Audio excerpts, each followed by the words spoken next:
ल मोलसोल फालेर सकियो। अब साग सार्न सुरु भयो हाम्रो। अहिले साग सारेर तिहार आउँदाखेरि चाहिँ टक्क खाने हुन्छ। यहाँ चाहिँ अब हामीले चाहिँ अब बाउसेले खन्ने चलन छैन हाम्रो यहाँ चाहिँ। मोलै मोलमा सारेको साग कस्तो हुन्छ हेरौँ। पहिला राम्रै हुन्थ्यो, अहिले नि अब स्टार्ट हुँदैछ। आमा र सानो कान्छी बहिनीले गर्दै हुनुहुन्छ।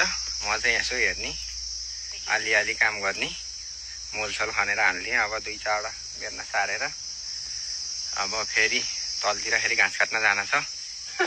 त्यस्तै छ अब गाउँतिर ठडिएपछि त मोल बोक्न नि छ है।